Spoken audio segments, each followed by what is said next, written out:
मैं शमशेर खान, सहाचार्य गणित, राजकीय कन्या महाविद्यालय चुम। आज है समाकारिता, मोर्फिज्म, इंग्लिश में है मोर्फिज्म, समाकारिता। माना जी स्टार तथा जी डैश ओ दो समूह है। यदि एक प्रतिचित्रण F G to G dash इस प्रकार परिभाषित हो कि इसके अंतर्गत जी के प्रत्येक अवयव ए बी के लिए F A star B is equal to F A O F B हो तो एफ समाकारिता कहलाता है। देखो, समाकारिता पढ़ने से पहले मैंने कई बार आपको बताया है, दो बार मैंने रिपीट कर दिया। फलन किसे कहते हैं? फलन ही प्रतिचित्रण है। प्रतिचित्रण कह लो, फलन कह लो, एक ही बात है। फलन किसे कहते हैं? किसी समुच्चय ए से बी में एक ऐसा नियम जिसके अंतर्गत ए का प्रत्येक अवयव बी के किसी न किसी अवयव से संबद्ध हो। अब देखो, ए का प्रत्येक अवयव, ए का प्रत्येक अवयव मतलब ए में कोई अवयव छूटा हुआ नहीं होना चाहिए। ए के प्रत्येक अवयव का बी के किसी न किसी अद्वितीय अवयव से, सॉरी मैंने पहले अद्वितीय शब्द काम में नहीं लिया था, वापस बोलता हूँ। ए समुच्चय ए एक ऐसा नियम जिसके अंतर्गत समुच्चय ए से समुच्चय ए के प्रत्येक समुच्चय ए का प्रत्येक अवयव बी के एक अद्वितीय अवयव से संबद्ध हो। अब देखो, प्रत्येक शब्द केवल ए के लिए अपन ने काम में लिया है, बी के लिए नहीं। इसका मतलब ए का प्रत्येक अवयव, ए में जितने भी अवयव हैं वो छूटा हुआ नहीं होना चाहिए। तो ए का प्रत्येक अवयव बी के किसी न किसी अवयव से, किसी न किसी अद्वितीय अवयव से संबद्ध होना चाहिए। अद्वितीय मतलब ए का एक अवयव बी के दो अवयव से संबद्ध नहीं होना चाहिए।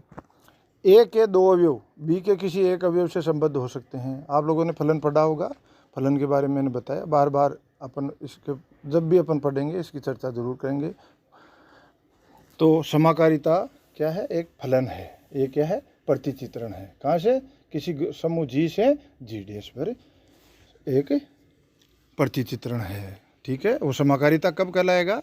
जब जी के दो अवयव लें, उनके मध्य संक्रिया लगाएं और संक्रिया लगाने के बाद जो अवयव आता है उसका एफ प्रतिबिंब अपन ज्ञात करें। मतलब F A star B is equal to F A और एफ बी, इनके मध्य संक्रिया कौन सी होगी? जी डैश, जो समूह जी डैश है उसकी संक्रिया इन एफ ए और एफ बी के बीच होनी चाहिए। तो F A star B is equal to F A O F B अगर होता है तो वो प्रतिचित्रण क्या कहलाता है? जी से जी डैश में एक समाकारिता कहलाता है। मैंने एक डायग्राम बना के भी आपको बताया है, इसे देखना आप। अब बात करते हैं तुल्यकारिता। समूह जी ओ से जी डैश ओ डैश पर परिभाषित एक की आच्छादित समाकारिता को तुल्यकारिता कहते हैं। यदि ये प्रतिचित्रण एक की आच्छादित हो तो ये समाकारिता क्या कहलाएगी? तुल्यकारिता। अर्थात प्रतिचित्रण एफ जी से जी डैश एक तुल्यकारिता कहलाता है यदि एफ एक ही हो, एफ आच्छादित हो और एफ एक समाकारिता हो। तो ये क्या, एफ क्या कहलाएगी? तुल्यकारिता। अब तुल्यकारी समूह मतलब दो समूह है जी और जी डैश और इनके मध्य एफ को समाकारिता है। तो ये समूह तुल्यकारी कब कहलाएंगे? जब ये समाकारिता तुल्यकारिता हो। तो जी और जी डैश क्या कहलाएंगे? तुल्यकारी समूह। तो इसकी परिभाषा है, यदि एफ जी से जी डैश जहाँ जी ओ तथा जी डैश ओ डैश दो समूह है, एक तुल्यकारिता है तो समूह जी ओ तथा जी डैश ओ डैश तुल्यकारिता कहलाती है। तुल्यकारी समूह कहलाते हैं। एक की समाकारिता, समूह जी ओ से जी डैश ओ डैश पर परिभाषित समाकारिता एक की समाकारिता कहलाती है यदि एफ एक की हो।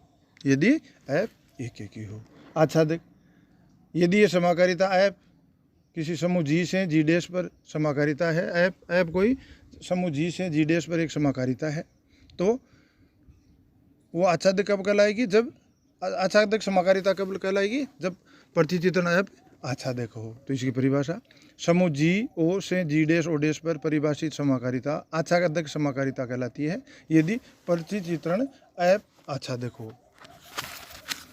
अंतःकारिता, अंतःकारिता भी एक समाकारिता ही है। तो अंतर क्या है? समाकारिता में अपन दो समूह लेते हैं, जी और जी डैश। यहाँ यदि ये ऐप कोई प्रतिचित्रण ऐप जी से स्वयं जी पर ही परिभाषित हो तो वो क्या कहलाएगी? अंतःकारिता। तो किसी समूह जी ओ से स्वयं पर परिभाषित समाकारिता अंतःकारिता कहलाती है। इसे कहते हैं इंडोमॉर्फिज्म। स्वयकारिता, ऑटोमॉर्फिज्म। किसी समूह जी ओ से स्वयं पर परिभाषित तुल्यकारिता ऐप समूह जी ओ की स्वकारिता कहलाती है। स्वकारिता या स्वकारिता कहलाती है। मतलब जी से जी डैश पर कोई समाकारिता है और वो यदि तुल्यकारी है, जी से जी पर, जी से जी डैश पर नहीं, जी से जी पर कोई समाकारिता है और वो एक ही आच्छादक है, तो वो ऐप क्या कहलाती है? स्वकारिता। अर्थात ऐप जी से जी पर स्वकारिता कहलाती है यदि ऐप एक ही हो, ऐप आच्छादक हो, ऐप समाकारिता हो। समाकारिता मतलब F A B equal to F A F B. ठीक है। अब है प्रमेय। माना जी ओ तथा जी डैश ओ डैश दो समूह है जिनके तत्समक अवयव क्रमशः ई तथा ई डैश है।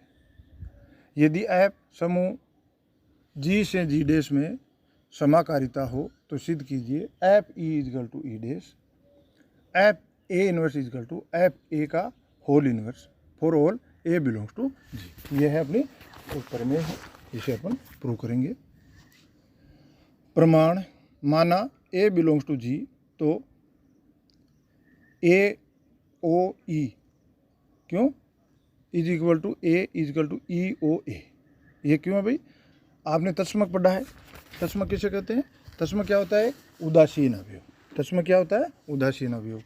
यदि तत्समक ई है, अपनी थ्योरम में दे रखा है कि जी ओ और जी डैश ओ डैश दो समूह दे रखे हैं और ई तथा ई डैश इनके तत्समक अवयव है, तो जी में तत्समक अवयव क्या है? ई। इसका मतलब जी के किसी अवयव ए के लिए A O E is equal to A is equal to E O A. ये क्या है? तत्समक की परिभाषा है।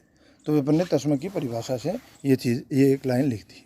अब आगे अपन बढ़ें तो इसके सारे के ऊपर फलन ऐप लगाएं तो F A O E is equal to F A is equal to F E O A. ठीक है। अब देखो ऐप क्या है? समाकारिता है। तो ऐप समाकारिता है कहाँ से? जी डैश से जी डैश में। जी डैश में अपनी संक्रिया क्या है? O dash. तो ऐप ओ ई को अपन क्या लिख सकते हैं? क्योंकि ऐप समाकारिता है इसलिए इसको अपन लिख सकते हैं F A O dash E, F A O dash E, sorry F A O dash F E is equal to F A is equal to F E O dash F ए।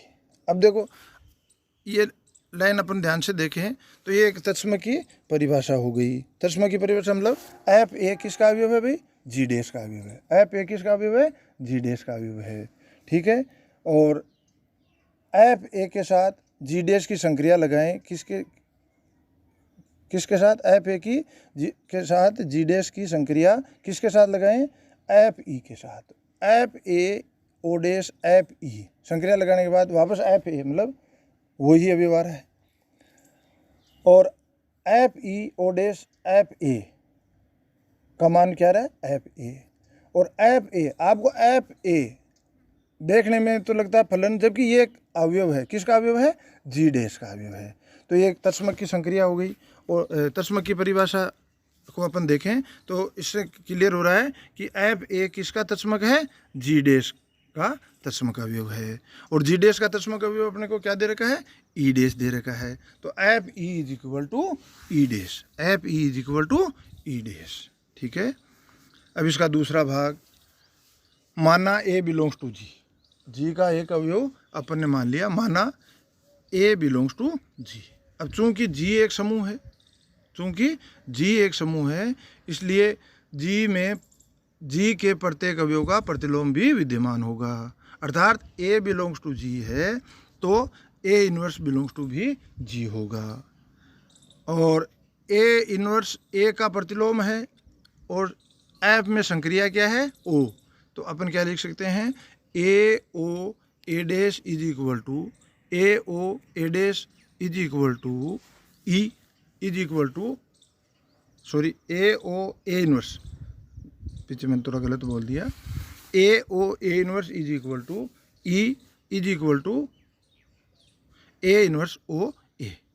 ठीक है, अब अपन इसके ऊपर फलन लगाएं तो क्या होगा, अपन क्या लिखें, F A O A inverse is equal to F E is equal to F A inverse A inverse O A. ठीक है, ओ क्या है, यहाँ संक्रिया है, ओ अपने अवयव नहीं है, वो क्या है, संक्रिया है। और चूंकि एफ क्या है, समाकारिता है, तो अपन एफ ए ओ इनवर्स को क्या लिख सकते हैं, F A O dash F A inverse is equal to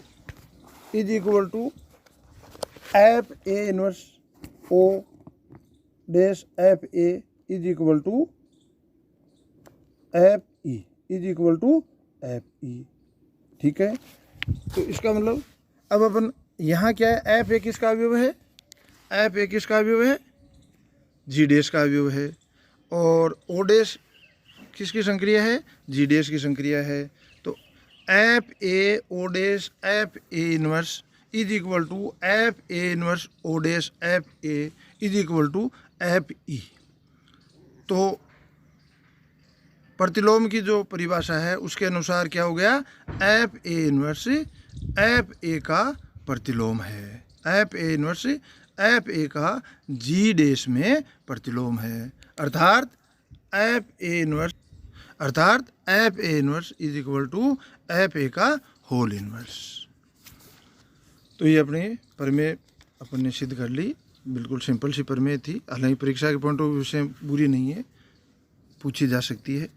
तो आपको ये एक चीज़ समझ में आई होगी, मैंने शुरू में जब मैंने अलजेब्रा आपको पढ़ाना शुरू किया उस समय आपको कहा था कि तत्समक आप क्या होता है आपको आना चाहिए, संक्रिया क्या होती है आपको आना चाहिए, प्रतिलोम क्या होता है, किसी अवयव का प्रतिलोम क्या होता है वो आपको आना चाहिए, दूसरा फलन क्या होता है वो आपको आना चाहिए, फलन की परिभाषा के साथ फलन के प्रकार, फलन एक एक ही है, फलन आच्छादक है, फलन एक एक ही आच्छादक है, ये सारी चीज़ें आपको आनी चाहिए। किसी फलन को एक एक ही कैसे सिद्ध करते हैं, आगे जहाँ भी अपन प्रमेय अपन पढ़ेंगे वहाँ क्या होगा, फलन को एक एक ही कैसे सिद्ध करते हैं वो भी आपको आना चाहिए, फलन को आच्छादक कैसे प्रूव करते हैं वो भी आपको आना चाहिए। ये सारी चीज़ें आपने पहले से पढ़ रखी है, तो एक बार मेरे कहने से रिवाइज करना, जिससे कि आगे अपन जब क्लास में पढ़ें तो आपके समझ में आते रहे।